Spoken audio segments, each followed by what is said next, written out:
Listen closely. It didn't sound like wind. Wind, howls, wind, whistles. Wind is something you can understand.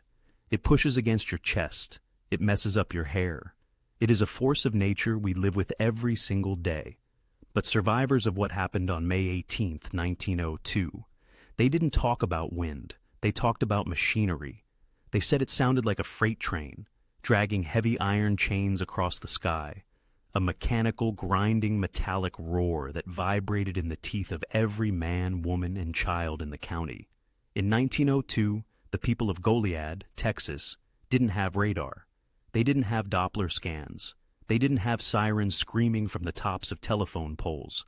They didn't even have a concept of what an F4 tornado was, because the Fujita scale wouldn't be invented for another 70 years. They only had their eyes. And by the time they looked up and realized that the dark cloud on the horizon wasn't just a thunderstorm, they had less than 60 seconds to live. 114 people dead. In less time than it takes to boil an egg. If you adjust for population density, the Goliad Tornado of 1902 was more lethal than Hurricane Katrina. It was more violent than Joplin. It wiped an entire generation of history off the map in a single afternoon. And yet, almost no one talks about it today. This is the story of a town that was erased, and the ghosts that are still waiting for the dust to settle. To understand the tragedy, you have to understand the silence that came before it. Goliad, Texas, 1902. This wasn't just some dust-choked outpost on the frontier. This was history. This was the Pearl of the Prairie. It was one of the oldest municipalities in Texas, a place deep with the blood of the Texas Revolution. It was a town of wealth, of stature, and of deep, rigid divisions. Picture it. Sunday morning, May 18th. The town is waking up. It is a prosperous place. On one side of the San Antonio River, you have the grand Victorian homes of the wealthy merchants and doctors. White columns, manicured lawns, the smell of old money and cedar wood. On the other side, and in the low-lying areas, you have the rental properties, the shanties, the homes of the working class and the African-American community. It is 1902, so the town is segregated by law and by geography. And unfortunately, tornadoes do not follow the laws of man, but they do follow geography. And the geography of Goliad was a trap waiting to be sprung. The morning starts beautifully. It is the kind of Sunday that people write poems about. The sun is bright. The wildflowers are blooming across the vast Texas plains. Bluebonnets and Indian paintbrushes painting the ground in vibrant color. Families are dressing for church. Can you see them? Men in stiff, high-collared suits, sweating slightly as they tie their cravats. Women in long skirts and corsets, preparing Sunday dinner. Children running barefoot through the dust before being called in to wash their faces. It is the definition of peace. But if you were a meteorologist, and you could time travel back to that morning with your instruments, you would not see peace. You would see a loaded gun. Let's talk about the heat. Survivors remembered the heat more than anything else. By 10 a.m., it was oppressive, sticky, suffocating. It wasn't just hot, it was heavy. The kind of humidity that coats your skin the moment you step outside. The air felt stagnant, like it was holding its breath. In meteorological terms, this is what is called the cap. Imagine a pot of boiling water. Now, put a heavy iron lid on it. The water is boiling. The steam wants to rise. The energy is building and building and building, but that lid is holding it down. That is what was happening over the skies of South Texas. A layer of warm, dry air was sitting on top of the moist, humid air from the Gulf of Mexico. It was trapping the energy near the ground for hours. That energy cooked. It intensified. It became volatile. If the lid stays on, nothing happens. It's just a hot, sweaty day. But if the lid breaks, if something, say, a cold front from the northwest, comes along and punches a hole in that cap, then all that stored energy, all that heat, explodes upward into the atmosphere at a rate that is almost impossible to comprehend. And on May 18th, Around noon, the lid began to crack. 1 p.m. The church bells are ringing. The Methodist church, a beautiful, sturdy brick building, is filling up. The congregation is singing hymns. The windows are open, trying to catch a cross breeze, but there is no breeze to be found. Dr. L.W. Chilton, a young, respected physician in the town, is there. Remember his name? Dr. Chilton. In a few hours, he is going to be asked to do things that no human being should ever have to do. He is going to be the only line of defense between life and death for hundreds of people. But right now, at 1 p.m., he is just a man sitting in a pew, wiping sweat from his forehead, listening to the sermon, perhaps thinking about lunch. This is the cruelty of nature. It doesn't give you a soundtrack. There is no ominous cello music playing in the background to warn you. At 2 p.m., families are heading to the river. It's a picnic day. Dozens of groups, seeking relief from the stifling heat, head down to the banks of the San Antonio River. They spread out blankets. They eat fried chicken and biscuits. Young men are swimming. Girls are laughing. There is a photograph from around this era of a picnic in Goliad. It shows smiling faces, relaxed postures, a community that feels completely, utterly safe. Why wouldn't they? They are in the middle of God's country. They are miles from the ocean. So, hurricanes aren't a worry. They are on solid ground. They have no idea they're 40 miles away, near a place called Berkeley. The sky is turning a color that shouldn't exist. 3 p.m. The shift begins. It starts with the light. If you have ever been in a severe storm, you know this light. The bright yellow sun begins to fade. But it doesn't get dark like night. Not yet. It gets strange. The sky turns a bruised purple, then a sickly metallic green. The air in Goliad suddenly changes. The humidity drops slightly. The temperature wavers. People at the picnic start to pack up, not because they are terrified, but because it looks like rain, and nobody wants to get their Sunday best wet. Just a spring thunderstorm, they tell each other. Good for the crops. They fold their blankets. They call the children out of the water. At the Methodist church, a group of about 50 people decides to stay inside. They are finishing a meeting, and they figure it's safer to wait out the rain inside the sturdy brick walls than to run home in the downpour. They think the church is a fortress. They are wrong. 3:35 p.m. Southwest of town, the cap breaks. The atmosphere explodes. A massive supercell thunderstorm punches into the stratosphere. And from the belly of this beast, something descends. Now, we need to correct a misconception here. When you think of a tornado, you probably think of the classic Wizard of Oz funnel, a skinny, twisting rope that dances across the fields. That is not what formed outside of Goliad. Eyewitnesses near the town of Berkeley were the first to see it. And they didn't describe a funnel. They described a stovepipe, a massive, vertical, solid column of blackness. It wasn't dancing, it wasn't skipping, it was grinding. It touched the earth and stayed there, widening, growing darker and darker as it chewed up the rich Texas soil. It hits the first farmhouse. Gone. Not damaged, not knocked over. Gone. Splinters. The family inside doesn't even have time to scream. The monster is hungry, and it is moving northeast, directly towards the river, directly towards Goliad.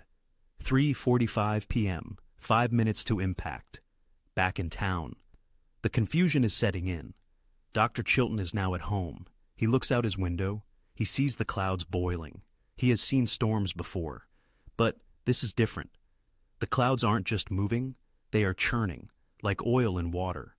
People on the street stop walking. They look west. A darkness is swallowing the horizon. But here is the fatal flaw in their perception. Here is why so many died. Because of the heavy rain wrapping around the tornado, and because of the sheer width of the wedge, it didn't look like a tornado. It looked like a wall of fog, a massive black wall moving across the prairie. Some people actually went out onto their porches to watch it. They thought it was a spectacular dust storm. They thought it was a heavy deluge. They stood there, holding their children, watching death approach at 50 miles per hour. 3:48 p.m. The tornado reaches the San Antonio River. This is where the sound changes. As the vortex crosses the water, it sucks thousands of gallons of river water up into the funnel. It rips century-old cypress trees out by the roots, snapping them like toothpicks. The friction, the breaking of wood, the churning of water creates that sound, the freight train. Rumble, rumble, rumble. It's low at first, a vibration in the floorboards. Then it becomes a roar. In the lower-lying areas, in the black community, the people realize the danger first. Their homes are wood, frame houses. They feel the ground shaking before the white residents in the brick mansions on the hill do. Panic. Mothers grabbing babies, fathers shouting to get under the bed. But there are no storm cellars. There are no basements in Goliad. The water table is too high. There is nowhere to go. 3:49 p.m. The wall of blackness crosses the city limits. The roar is deafening now. It drowns out your own thoughts. It drowns out the screams. The sky turns pitch black. Not twilight black, cave black. The air pressure drops so drastically that people's ears pop painfully. Windows in the town explode outward, not from the wind, but from the pressure difference.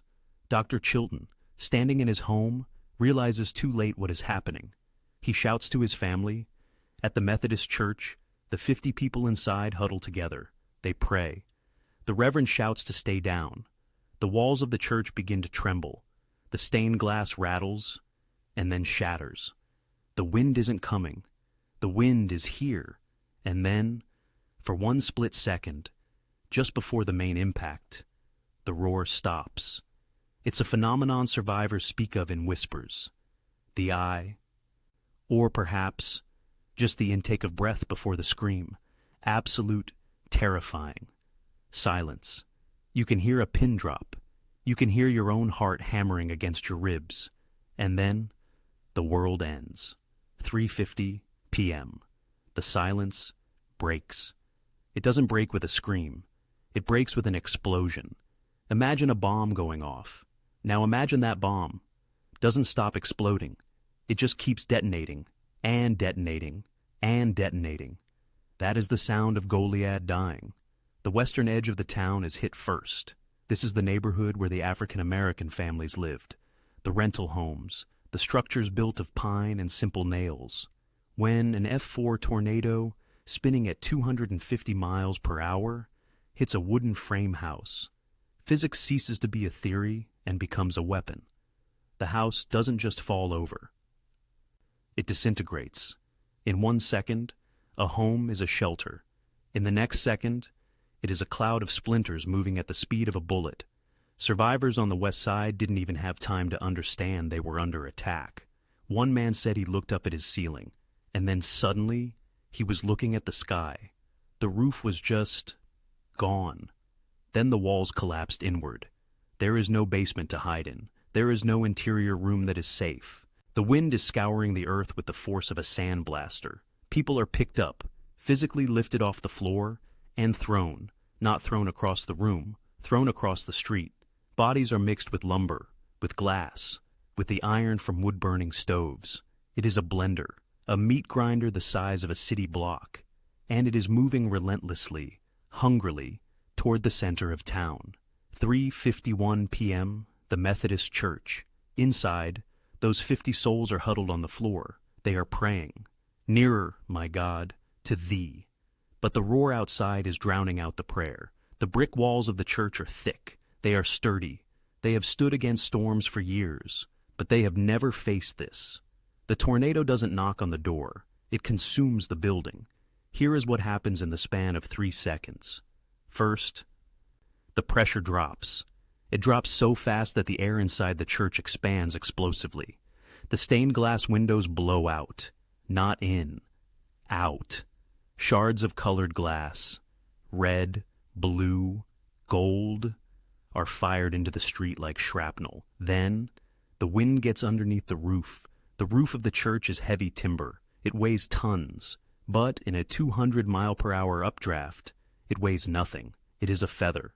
The entire roof, intact, lifts off the walls. For a split second, the congregation looks up. and sees the swirling black vortex of the tornado directly above them, the mouth of the monster. And then, the walls give way. Without the roof to hold them together, the massive brick walls collapse. They fall inward, onto the pews, onto the altar, onto the 50 people praying for salvation. Crash. Dust chokes the air instantly. It is pitch black. The screams are buried under tons of red brick and mortar. But the storm isn't done with them. The steeple, the heavy wooden bell tower, snaps. It topples, crashing down directly onto the front entrance, blocking the only way out. Those who survived the collapse are now trapped in a tomb, and the tornado simply keeps moving. 1 mile away, a farmer, watching from the edge of the storm, sees something he cannot explain. He sees birds, thousands of them, a massive swirling flock of black birds circling the funnel. He rubs his eyes. It doesn't make sense. Why would birds be flying in a tornado? Then, one of the birds lands near him. It isn't a bird. It is a 2x4 piece of lumber, twisted, shattered. He realizes with a sick feeling in his stomach that the flock he is seeing is the town of Goliad. It is the debris of hundreds of homes, furniture, fences, and yes, bodies, being lofted thousands of feet into the air. The suction is so powerful that documents, bank checks, photographs, and letters from Goliad will be found 50 miles away. Think about that. A photograph of a child, ripped from a mantle in Goliad, fluttering down from the sky in a completely different county an hour later. That is the power of the updraft. But on the ground, it is not fluttering, it is scouring. The tornado crosses the San Antonio River Bridge. The bridge is made of steel, iron, massive bolts. The wind hits it. The steel twists. It groans. It screams like a living thing. And then, the 150-foot span of the bridge is ripped from its concrete piers. Steel girders, weighing tons, are tossed into the riverbed like discarded toys. The tornado is now a mile wide. It is not a funnel anymore. It is a moving wall of earth and debris. It is grinding the ground so hard that it is actually stripping the grass off the soil. It is leaving a scar on the planet that will be visible for decades. And it is heading for the Courthouse. 3:53 p.m., Main Street. The heart of the town, the pride of Goliad, shops, offices, the Masonic Lodge, the pharmacy. People are in these buildings. They are hiding under counters. They are crouching in back rooms. They can hear it coming. The sound is so loud now that it vibrates their eyeballs. It rattles their teeth. It sounds like the earth itself is splitting open. And then, impact. The Masonic Lodge, a 2-story brick building, takes a direct hit. The top floor is sheared off, just deleted. The bricks are turned into projectiles. A single brick, moving at 200 miles per hour, will punch through a car door. It will punch through a wall. It will punch through a person. The air on Main Street becomes a lethally dense fog of pulverized mortar and wood. If you open your eyes, you are blinded by grit. If you open your mouth to scream, you choke on dust. Dr. Chilton's home is nearby. His family is huddled in the center of the house. The windows blow out. The curtains are ripped from the rods and sucked out into the void. The house groans. The nails scream as they are pulled from the wood. But, miraculously, the house holds. Just 1 block away, the homes are gone. Why? Because tornadoes are capricious. They are random. A tornado can destroy a fortress and leave a vase of flowers standing on a table 10 feet away. This is the terror of the suction spots. Mini vortices inside the main tornado that act like scalpels. They slice through the town with surgical cruelty. On one side of the street, a family is untouched. On the other side, a family is erased. Let's talk about the wind again. We say 250 miles per hour. But those are just numbers. Let me tell you what that wind did. It drove straws, fragile, dry pieces of grass, straight into telephone poles. Like nails driven by a hammer, it took a patent leather shoe, with the foot still inside it, and embedded it into the trunk of a tree. It twisted iron water pipes into knots, like pretzels. This is not just wind. This is kinetic energy gone mad. There is a story of a young mother. She is holding her baby. She is in her kitchen. The wall tears away. She is sucked out. She describes the sensation not as falling, but as flying. She is weightless. She is spinning in a gray, violent void. Debris is hitting her, bruising her, cutting her. She holds onto that baby with every ounce of hysterical strength she possesses. She is carried 300 yards, 3 football fields.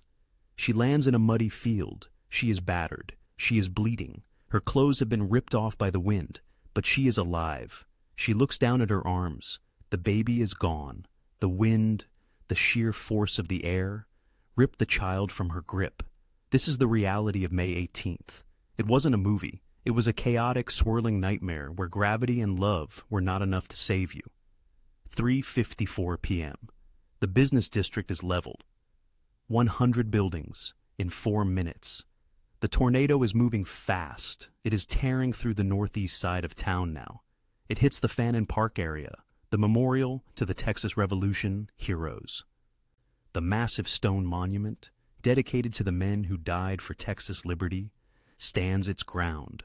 But the trees around it, the ancient oaks that had stood for 100 years, snapped, twisted, uprooted. The tornado seems to be angry at history itself. And then, as quickly as it arrived, it begins to lift. It moves out of town, back into the open prairie. It roars off towards the horizon, churning up dirt, spitting out the pieces of Goliad that it has consumed. 3:55 p.m. The noise begins to fade. The freight train moves away. The vibration in the ground stops. And then comes the most terrifying sound of all. Rain. Just rain. Heavy, cold, torrential rain begins to fall on the ruins. It washes over the piles of brick. It washes over the splinters of the west side. It washes over the bodies. There are no sirens. Remember, no ambulances, no police radios, just the sound of the rain, hissing on the hot stones, and silence. A profound, heavy, suffocating silence. For a minute, nobody moves. The people who are alive are too stunned to speak. Their brains cannot process what they are seeing. They stand up, shaky, covered in white dust, like ghosts. They walk out of the holes where their front doors used to be. They look left, they look right, and they see nothing. The town is flat. The landmarks they used to navigate by, the church steeple, the Masonic lodge, the big oak tree on the corner, they are gone. It is a moonscape. Dr. Chilton steps out of his battered home. He walks into the street. The rain is soaking his shirt. He looks towards the pile of rubble that used to be the Methodist church. He listens. And then he hears it. A low moan, then a scream, then 100 screams. Rising up from the rubble, rising up from the fields, rising up from the river. The shock is wearing off. The pain is setting in. The golden hour is over. The city of sorrow has arrived. 3:56 p.m. The color has drained out of the world. Survivors often talk about the grayness of the aftermath. The vibrant green of the Texas spring is gone. The blue sky is gone. Everything is covered in a thick, wet layer of pulverized gray mud. It coats the trees. It coats the bricks. It coats the faces of the living and the dead alike. It makes everyone look the same. And now, the rain is falling harder. It isn't a cleansing rain. It is a cruel rain. It mixes with the dust and the soot to create a slick, freezing slurry. The temperature, which had been boiling hot just an hour ago, is plummeting. The cold front that triggered the storm has arrived behind it. So now, you have hundreds of injured people, people with broken limbs, people with open wounds, stripped of their clothing by the wind, lying in the freezing mud. Hypothermia begins to set in almost immediately. The first responders aren't professionals. They are just the people who didn't die. They crawl out of the rubble. They are dazed. Their ears are ringing so loudly they can barely hear the screams. They start digging with their bare hands. At the Methodist church, the scene is apocalyptic. The pile of bricks is 10 feet high.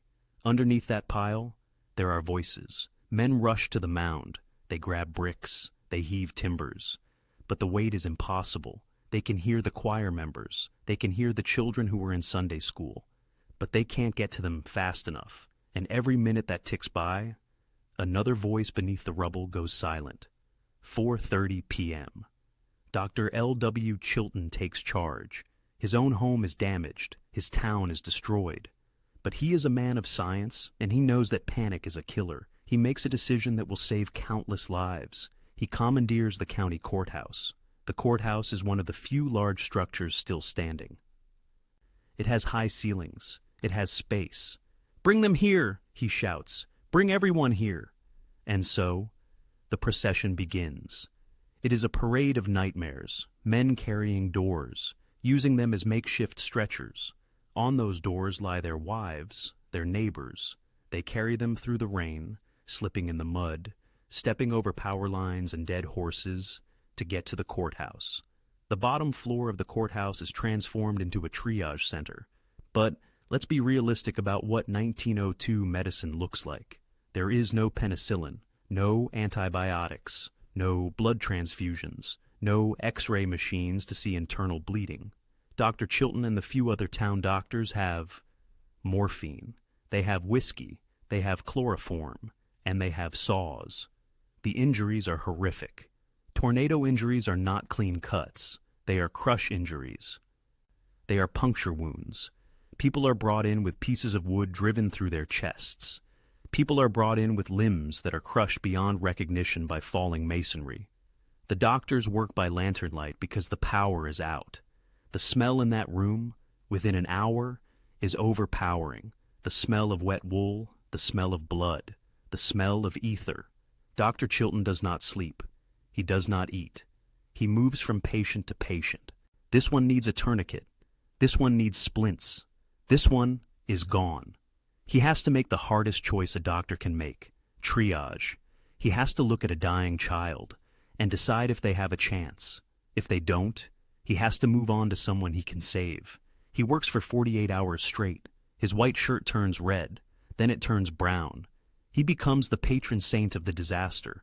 But the things he sees that night, the amputations he has to perform on kitchen tables, will haunt him until the day he dies. While the courthouse fills up, a different tragedy is unfolding on the west side.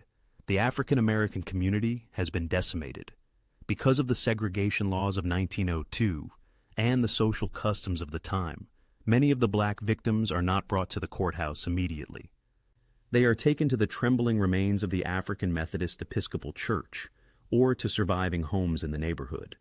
The destruction here is more total. The brick buildings in the town square collapsed, but they left pockets, voids where a person could survive. The wooden shanties on the west side didn't collapse. They exploded. There are no voids. There is just a debris field. Families are wandering the fields in the blinding rain, calling out names. Mama, Thomas, Sarah. But the wind has played a cruel trick. It has blown the bodies into the river and into the woods deep in the countryside. Some families will never find their loved ones. They are just gone. The local African-American doctors and midwives work with heroic desperation. They rip up bed sheets for bandages. They use door planks to splint broken legs. They are fighting the same battle as Dr. Chilton, but with even fewer resources. And yet, in the face of this horror, the color line begins to blur.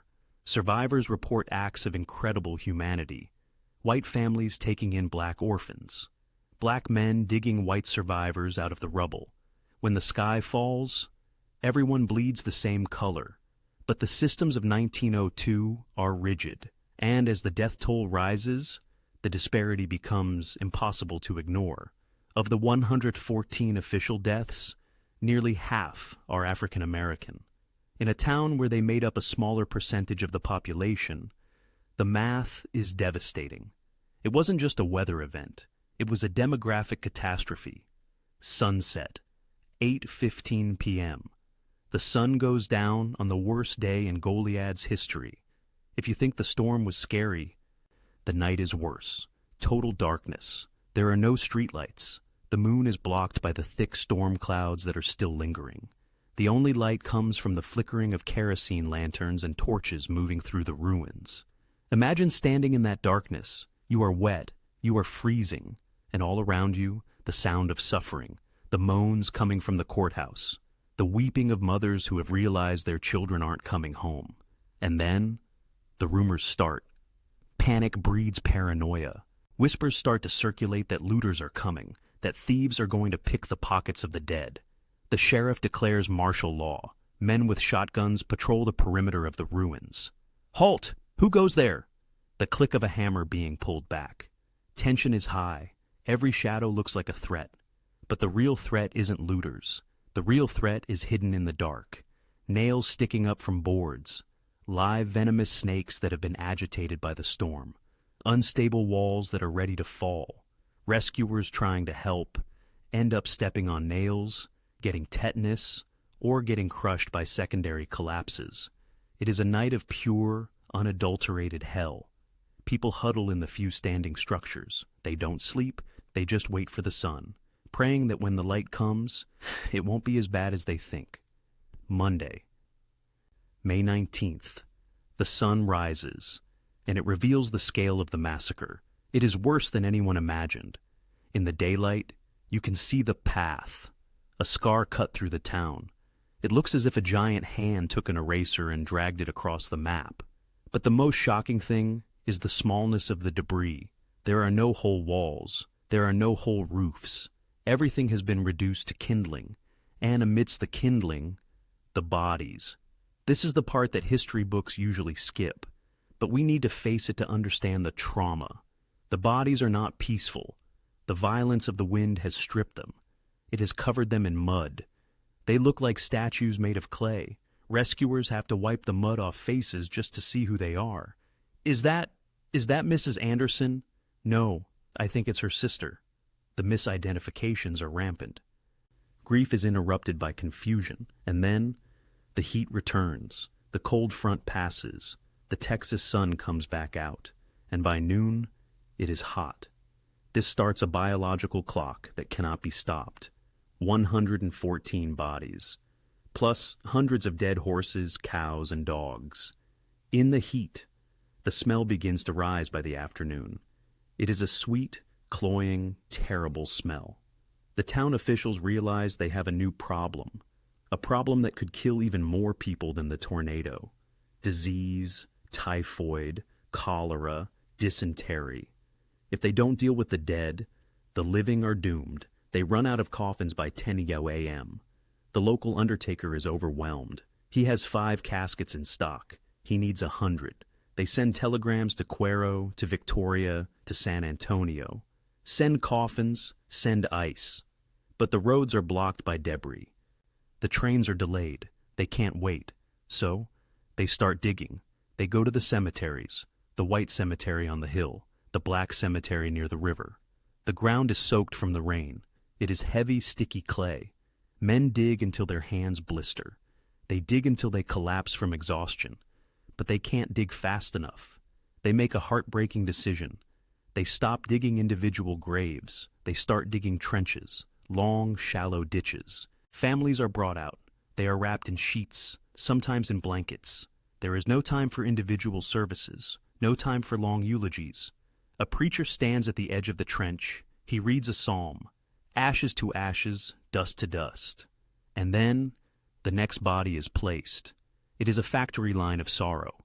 In the African American cemetery, the scene is identical. A mass grave is opened. Fathers have to lay their sons next to strangers. It is a violation of every mourning ritual these people hold dear. But it is necessary. Dr. Chilton warns the town council, if we do not bury them today, we will have a plague tomorrow. But even with the trenches, there is too much debris. The ruins of the houses are mixed with animal carcasses. The smell is becoming unbearable. On Tuesday, a rumor spreads that shocks the state of Texas. The rumor is that Goliad is cremating the dead. In 1902, in a religious Christian community, cremation is taboo. It is considered a sin by many. It is a desecration. Newspapers across the country pick up the headline, Goliad burning its dead. The truth is more complex, and perhaps more grim. They were burning the debris. Massive bonfires were lit on the outskirts of town. They They piled the shattered lumber, the ruined furniture, the carcasses of the dead livestock, and they set it on fire. The smoke rose in thick black columns. Did human remains end up in those fires? It is possible. In the chaos, in the mud, with body parts severed and scattered, it is almost certain that some fragments were lost to the flames. But the intent was sanitation. The smoke hangs over the town for days. It gets into the clothes. It gets into the hair. For the survivors, the smell of burning wood will never be comforting again. It will always smell like May 18th. In the weeks that followed, people started asking, why? Why did the church fall? Why did so many die? Meteorologists and engineers who have studied the Goliad tornado, looking at the photos of the damage, have come to a chilling conclusion. It wasn't just the wind speed, it was the angle of attack. The tornado didn't just blow things over, it exploded them. The Goliad tornado is considered one of the earliest examples of a multi-vortex structure documented in Texas. It likely had smaller, intense suction vortices spinning inside the main funnel. These mini-tornadoes can spin at speeds up to 300 miles per hour, even if the main funnel is slower. If one of those suction vortices hits a brick wall, the bricks don't just fall, they become bullets. Also, the construction. Goliad was an old town. The mortar in the brick buildings was lime-based. Over 50 years. The humidity had weakened it. When the pressure dropped, the buildings simply couldn't hold together. It was a perfect storm of meteorology meeting aging infrastructure. And then, the lack of warning. If the tornado had struck 5 minutes later, the church service would have been over. If it had struck 5 minutes earlier, people might have still been in their wagons, able to see it coming. But it struck at the exact moment when the maximum number of people were inside, trapped in a stone box. It was a tragedy of timing. Goliad rebuilt. Human beings are resilient. Within a year, new houses were going up. The Methodist church was rebuilt. The courthouse was repaired, but the town was never the same. Before 1902, Goliad was a rival to San Antonio. It was a boom town. After the storm, the momentum broke. The economy stalled. People were too afraid to invest. They moved away. Goliad became a quiet place, a historic place, but not the metropolis it might have been. And the survivors, they carried the scars. There are stories of old men in Goliad, 50 years later, in the 1950s. When a dark cloud would appear on the horizon, they would go silent. They would get up from their porch rockers and go inside. They would lock the door. They wouldn't speak. They were back in the mud. They were back in the dark. There is one final haunting statistic. For 51 years, the Goliad tornado held the record, the deadliest in Texas history, 114 dead. Then, on May 11, 1953, a tornado struck Waco, Texas. It was a monster, an F5. It tore through downtown Waco. When the dust settled and the bodies were counted, the number was chilling, 114 dead. Exactly the same number. It was as if the ledger of Texas history had a specific quota for tragedy. 2 towns, half a century apart, united by the exact same number of broken hearts. Today, if you visit Goliad, it is beautiful again. The bluebonnets still bloom in May. The San Antonio River still flows quietly under the steel bridges. The courthouse stands proud, a white, shining beacon in the center of the square. But if you look closely, you can see the ghosts. Go to the top of the hill. Go to the Fannin Memorial. Look at the trees. Some of the old oaks are still there, but they are twisted. Their branches take odd, jagged turns. They are shaped by a wind that blew over 100 years ago. And if you walk through the cemetery, you will see the dates. May 18th, 1902. May 18th, 1902. May 18, 1902. Row after row. Fathers, mothers, infants. The Goliad tornado lasted for 5 minutes, but for the families lying beneath those stones, and for the town that remembers them, the storm never truly stopped. The wind eventually died down. The buildings were rebuilt. The sun came back out. But for 114 souls, the Sunday service never ended. Fade out, sound of a lonely church bell ringing in the distance. Silence.